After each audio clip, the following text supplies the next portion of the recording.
Hello, my scrying group friends. It's I, Joseph, and I'm going to talk briefly tonight about scrying and how it may be something that's useful for you to do also in your psychic journey. There are a lot of mistaken views of things like this. Now you have to understand that things that, whether they're Wiccan things, whether they're psychic things, are all associated with quite old religious, spiritual belief systems, pre-Christian.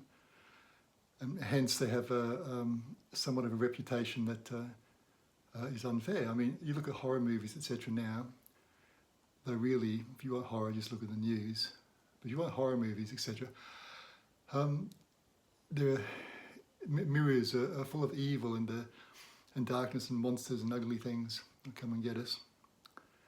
And I think that's another mistake that's made, to think that's because if something is ugly, that it's evil, and if something is beautiful, that it's good. Everything's been sort of simplified, and it's like a world run by teenagers in that sort of sense of judgmental things. My journey with the scrying mirror, well, I've been doing this nearly 40 years, which is a long time. But it's only been about 20 years I've been doing scrying in a way that I would consider meaningful. And it's something that I find very useful. Now, with psychic ability, I don't even like the term psychic. You who know me just know this. I hate anything that makes someone sound elite and different and better than others. I think that being psychic is built into our species. It has survival value. It can warn of danger. It can keep us safe. It can do all sorts of things like that. So most of us have that, well, we use the word psychic gene, shall we? We have that. And what it comes down to in the end is practice and confidence and the willingness to be brave and to study and to move forward.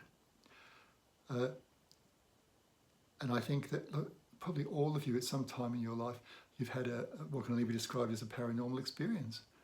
I hear it all the time.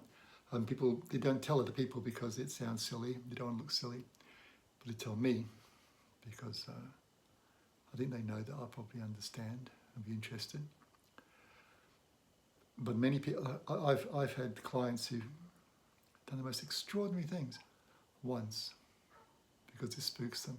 Now there are going to be dogs barking in the background, so please don't mind them. The moon is still almost full. And, we all need to howl at the moon sometimes. Okay, now I've got my favourite scrying mirror here. That's me in it. It's about 100 years old and it's really, really nice. Now, to scry means to look. Now, the traditional method of using scrying mirrors is to use your eyes to look, to stare, and to see what patterns form, etc. And the human brain is good at seeing patterns or making patterns. And I think it might work very well for some people. It doesn't work at all for me. I have a type of epilepsy, and staring at patterns for a long period of time doesn't do me a lot of good. And the crystal ball, I mean, that's something that people use. But if you go back several thousand years, if you could afford a crystal ball, you were a millionaire. Imagine the work going into making one. So people use water in bowls, or sometimes they use glass, the mirrors. And it was the 5th century of the Christian era that scrying really took off in the Roman Empire, the ex-Roman Empire. And it was considered a huge problem. Because of course the 5th century was when Europe was starting to fall to pieces with all the various barbarian invasions. And it's times of stress that people will turn to things like this. So forgive my rambling, but I will get down to it in a minute. So scrying, I think that the mirror is a very, very good way of doing it. If you look at the symbolism of a mirror, the first time you ever saw your face as a human being was when someone pointed to a mirror and said, look, that's you. It has powerful symbolic value. And in our dreams, a mirror is often considered symbolic of the soul or the depths of the mind and the ability to see ourselves. It's a powerful symbol. But anyway, you can look into all that stuff and make your own mind about it.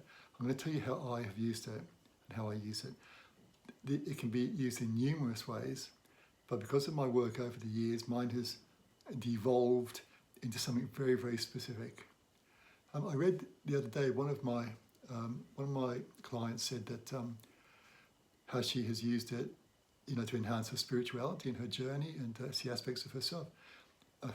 I could not possibly do that. I mean, that's beyond my capabilities. So my things have tended to be more practical. My work has become darker as the years have gone on. Well, you probably heard me say it too many times. The searching for the dead, the searching for serial killers and monsters and lost things. That's one aspect of it. And the other aspect is I use it to look, and I like to look at the world. See, our abilities work with the things that we like, the things that interest us, the things that fascinate us. And because I think of, I don't know, whether I can blame my early life or my life generally or just my nature, but my mind is, I look out for danger. Maybe there's something in me that is looking at protecting myself. I try and look out and see things that could be a danger to us, whether it's individuals or a species. And that's where my focus is. And it's a shame because it's sort of quite dark. But if someone needs help in some dire way, then I can help, I can look. Now, look, what I'm going to talk to you about, all of these things are my experience, and you can make them what you will. They're my thoughts. Though, what I believe about the universe has been malleable over the years, because it's my experiences are things when I was younger, I knew everything. I was a young man, I knew everything. And as I got older, I realised I don't know a very great deal. There's this vast mystery around us, and I love it. It's just a great beauty. What does it all mean? I've got no idea. Is there a purpose? I don't know. I don't really care. I just want to do what I need to do. And that is to try and keep my people who come to me safe, to try and help them move forward and to look ahead. Now, this is the first one I'm going to do. And I'm going to do more. And the other ones are going to be about various things like using the mirror to travel to the other world where the dead are, and even to other worlds, the alternate realities. The possibilities are endless.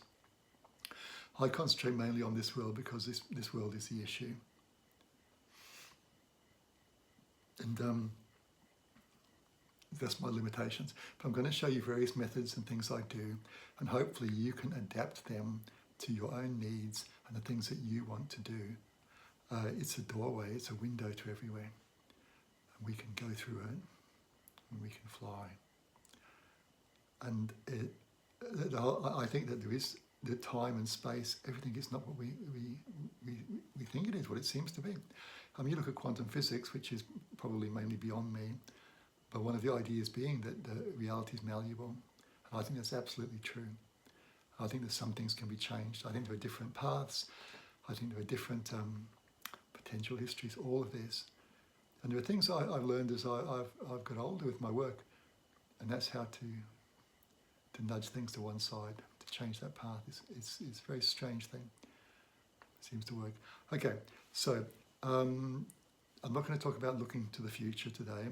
What I'm going to talk about is tracking people. I've done this. I think I'm quite good at it, depending, because like with everything, sometimes I'll just know that I can't do something, so I don't even try. I don't want to waste people's time and give them false hope. I was contacted about someone who had gone missing. This was a lady who had become addicted, who after an operation, and developed real problems. I can identify, they happened to me a long time ago as well, after being given morphine for a gallbladder operation. It caused me some real problems. And anyway, so this poor soul, she became changed. She distanced herself from her family, became very difficult, and then she just disappeared. And her daughter contacted me, and she said, "Oh, hello, Joseph. I hope you don't mind me contacting you. I've contacted some good psychics, and I thought I'd try you." That's nice. But anyway, and I said, I'm not sure I can help you. They said, "Oh, the police think that she's probably dead, and they all think she's probably dead." And And I said, well, that's no good. I'm not sure I can help. I went to hang up and I heard a word. It was a really odd word, obviously not English. And I said, what could that mean? She said, oh, that's what Mum used to call me when I was a little girl. And I said, okay, I can help. And instantly I said that I knew that this woman was still alive. So I was told that the last town she was seen in, which was in northern New South Wales. So I use the mirror sometimes combined with Google Earth. I need a photo of the person, I need where they were last seen, and I need Google Earth in my mirror. And so I was told, and there I was looking at Google Earth, and I touched my mirror and closed my eyes, and I could see, when a dog has walked through mud, and but it was a while ago, like a week ago, whatever, and it's dried, and the paw prints are really very faint. It was like that. I could feel this woman's energy there, very faint in this town. And so I expanded Google whilst touching my mirror, and I looked, and I could see those paw prints, for want of a better word, going across New South Wales, getting brighter and brighter and larger, until they were on the edge of Sydney, and they're very bright. And so I got a map of Sydney and expanded that, and it was clear as day where she was, and I could see her sleeping on a bench. And I recommended to this person what to do, which she did. And there was Mum. It's practice, and you have to lose yourself in this stuff. If you're self-conscious when you're doing this, it will not work. Nothing will work. You have to lose yourself and forget yourself and throw yourself into the task. It's like driving a car. If you're there thinking, gee, I wonder if I'm doing this properly, you're going to crash or something. You just got to flow with it, and you have to with these sorts of things too. Now, if you're starting out, I recommend that you keep a diary or a journal, and you write down the things you do and what the experiences are and what the results are. And it's how, with mistakes and etc., it's how you learn things. And you also learn the variables. And one of the variables can just be your health and how you feel and your mood. I've got more to say about all this. Of course, this might be the last video of this type you watch, and if so, adios, amigo. But I want to share things with you.